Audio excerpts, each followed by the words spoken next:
you're power tripping and all. I say, no, you're power tripping. So that was that.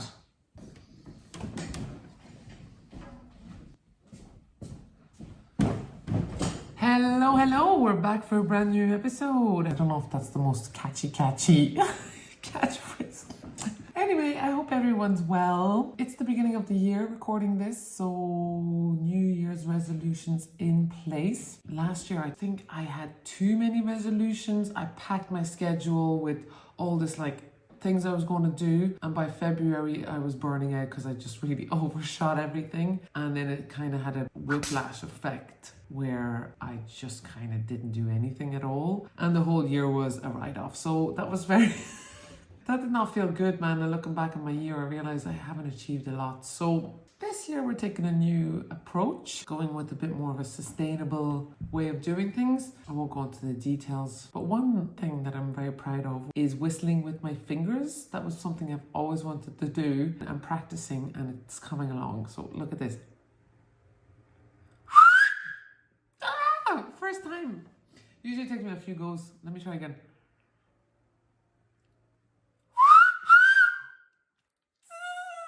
It's so cool. Oh my god, it's so cool. I fucking love it. The one thing about this is though is that you have to touch your tongue with your fingers. So if you've been out and about in the city for a few hours and you haven't washed your hands, it can be kind of gross. Different if you're a farmer, you know, with your sheep and stuff, because I feel like nature is a bit less gross than the city, you know. If you just have a bit of mud on your fingers, I think that's fine. But if you've been touching metro poles and everything, disgusting. I never touch the poles. I know that they say hang on or whatever, but they're just so filthy. People are so filthy. Anyway,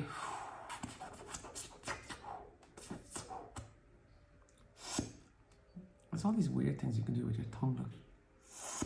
What the fuck are you doing? Anyways, I was thinking about talking today about deeds, good deeds, being a good citizen, magnanimity, all that stuff. Because recently, my boyfriend and I, we found 3 grand in a bag on the street. 3 grand. That's some serious cash, man. So I'll tell you the story about that and what did we do with it. Spent it all on hookers and strippers and schmo-schmain. No, we didn't, no. But there's a bit of a curb your enthusiasm moment with that, actually. It's a funny story, so I'll get into it.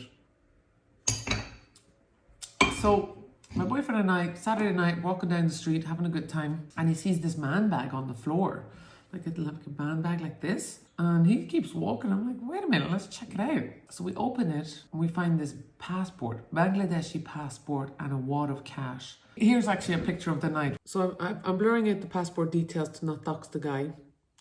And then you might be wondering why my boyfriend looks like an Asian lesbian. That's because I asked Photoshop AI tool to blur his face, and then it gave me an option of these 3 lovely ladies, which is kind of weird, but I guess his identity is definitely blurry now. So we'll stick with that. Initially in the dark, I was like, okay, that's surely Bangladeshi money because it's just such a big, thick wad of cash. What's it called anyway, a Bangladeshi money?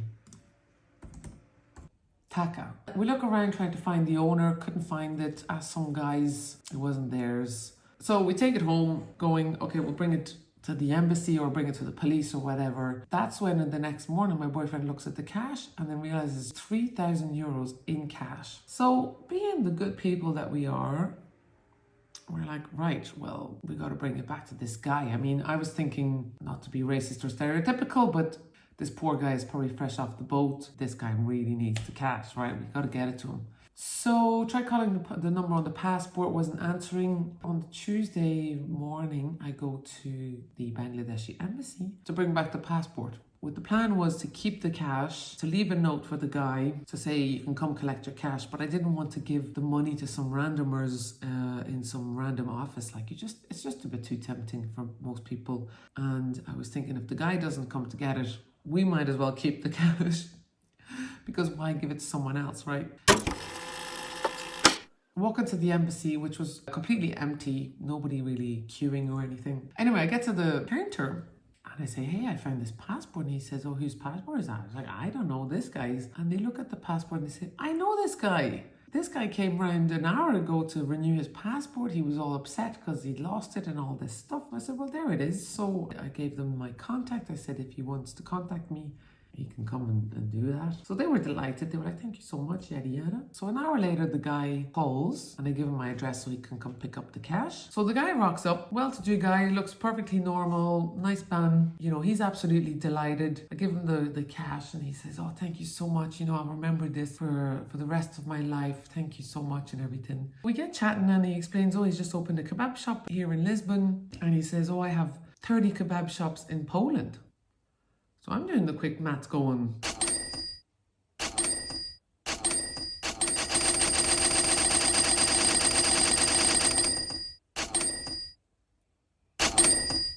okay, so this guy's got way more money than I do. He's not fresh off the boat. I could do with that 3 grand more than he needs it. Good for him and stuff, you know, no bother. Maybe he'll share some of his winnings, you know. So we continue the conversation and he says, oh, you know, I really want to reward you. Thank you so much. Please come to my kebab shop. Please come eat a kebab. His kebab shop is an hour away on public transport, and he does these meter-long kebabs, and they're on promotion, so they're like a $5 or something. He kind of insinuates that he needs people to, you know, help with the promotion and like have some customers come in. So I'm thinking, I think I've done enough favors for this guy. I've given him 3 grand and I don't think I need to go help him promote his kebab shop. Do you know what I'm saying? Anyway, so that's what I'm saying. Oh, I'm like, oh, thank you very much. You know, yeah, we might swing by someday. You know, thank you. And then he leaves. And that's that. So I'm going, where's my share, man? Where's my share of your 3 grand that I found? I felt like I should have just kept 100 quid or 300 quid myself and gone like, this is my commission, like finder's fee, you know what I'm saying? Why do I suddenly feel worse for having done a good deed? This guy is 3 grand up thinking the world is a better place. And I'm 10 euros down for having taken a taxi to the embassy and back. And I'm kind of going, the world doesn't feel like a better place right now. I feel worse for having done a good deed, man. So anyway, I explained this to my boyfriend. He wasn't really expecting anything in return anyway. He's probably a better person than I am. Good for you, mate. So I let it slide. I'm like, okay, I'll let this slide. You know, I'm okay. I'm cool, man. I'm a good person. The next morning, it's still doing my head in. I was like, no, man, this is just unfair now. This is. So I text the guy and I say, hey, man, could you give me my 10 euros back? And he says, oh my God, of course. Sorry. Yes, I was pretty stressed yesterday. Of course, yes. Here, I've sent you 30 euros. So 10 to refund me and 20 for my lunch. So that was that. With that, I was able to live content. I still feel like it's stingy, you know, 100%. I'd love to hear your thoughts on this. One time I'd lost my bank card and my ID on the street in London, and someone posted it to me. And they left a little note with their address. And so I sent them a hamper, I think, with some wine in it or something in exchange. Like that cost me about 25 pounds at the time. But I thought that was a fair reward, you know.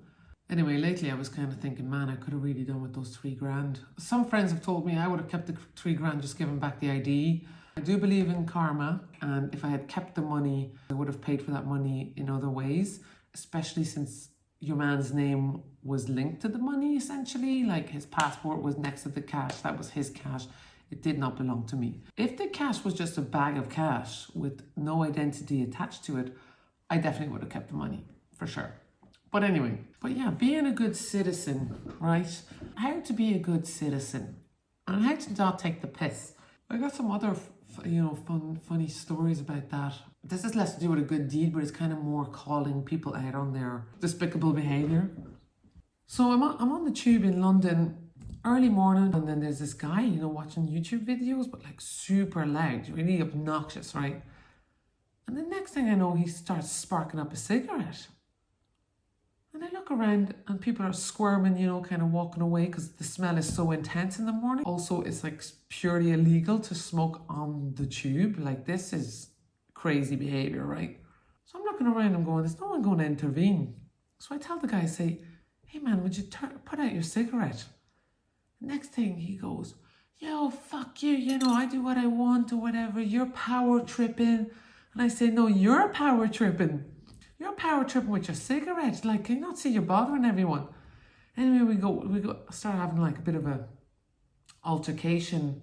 And we get to the next station and I'm thinking, the door's open and I consider, you know, wheeling him out because he's in a wheelchair. I didn't do that because that wouldn't be fair ground. Usually when I tell this story, people go, yeah, Liz, well done, you know, yeah, well done for speaking up. Until I tell them that he's in a wheelchair and then people go, oh.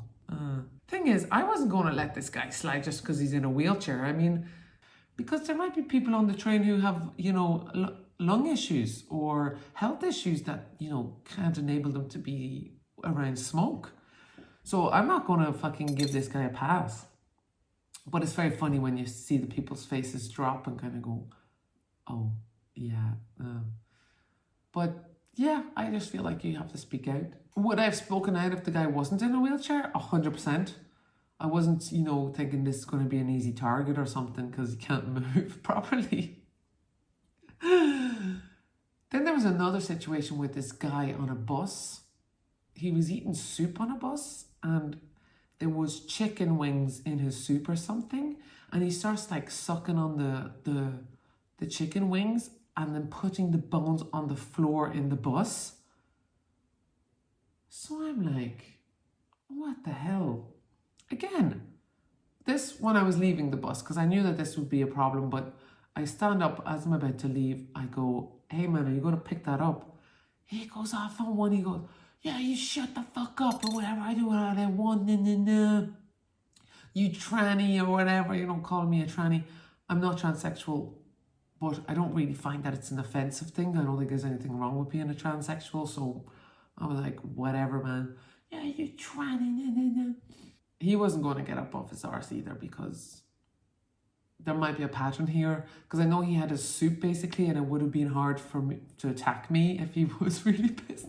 So maybe there is something where I'm kind of just targeting people who have low mobility. But I don't think I do because I have another example where this chick was giving out to the bus driver, I think, for whatever reason. Maybe she couldn't pay her fee. Maybe she felt like the bus driver was driving slowly or some shit. But she starts like giving out to him so the bus driver wouldn't move from the current station and was asking her to leave, but she was refusing to leave and delaying the bus. And again, nobody was doing anything. She was just shouting at the bus driver. So I was like, get off the bus and she just starts getting on one as well. And eventually she leaves, she gets off the bus. But I just feel like nobody says anything. You know, everybody's just sitting there letting people treat the common spaces as their bin, treating the bus drivers as they're less than nothing. So I don't understand that. I've got a zero tolerance policy for that type of stuff. But it's true that sometimes with these people, you know, they have a bit of a crazy eye. It can be tricky. You don't know what their reaction is going to be. They might just go off on one and end up stabbing you, you know. The reality is that's quite unlikely that that's going to happen. So you better just step up. And if enough people go against them, yeah, that's the type of stuff that happens more, I guess, in big cities. You know, those kind of the more people, the more crazy people. There's just like a higher percentage of wackos out there. Yeah. I like doing a good deed. It's a tricky one with beggars as well. Like, man, you just want to give them coin anytime, but sometimes the more you give coin, the more they ask. I mean, sometimes I've given coins to homeless people and then, you know, 5 minutes later, they're back in my face asking me for coin. I said, man, I've just given you something. So that's a bit like, you know, it becomes a bit of an endless pit of trying to give away to people. So, and then I don't mind giving to someone who maybe looks like an alcoholic or a drug addict. Like, man, you might as well just enjoy it as well. Like, I'm not going to judge you, you know. I mean, I do my own addictions, you know. Maybe I scroll social media. Maybe I have a bit of a wine. I think it's fine if you're homeless. Like, I'm not going to judge you because you need to get your shit together. Like, we all need to get our shit together. So I'll always remember I was young in Paris and I saw this old man give, I think it was about 100 euros or 50 euros to this homeless man. I was really impressed. And then the next 5 minutes later, I saw that homeless person in the supermarket buying booze, which is, at the time, I thought it was awful to see, but I think as I'm maturing, I kind of get it. I mean, it's all part of the pleasures of life, you know? You're just looking for a bit of comfort, so even if it was for instant gratification, I'm trying to not do so much instant gratification. That's one of my resolutions for this year, is compounding my habits into positive ones for a delayed reward. If you read the book Atomic Habits, it kind of talks a lot about that and it makes a lot of sense. And even if you might feel that after a few months still feels like you're not getting anywhere, you just have to like make sure that you pass that plateau. So that's that. I'm excited about the new year. I hope you guys, your new year is going well. Stick around for more episodes. I hope you enjoyed this and I look forward to chatting with you later. Take care. Bye. I don't want to hang up. I don't want to hang up on you guys. I'm enjoying this. Next episode, I'm thinking I'm going to talk about fancy dress because I'm going to a fancy dress party. So I'll tell you about that. All right, bye. Box popping.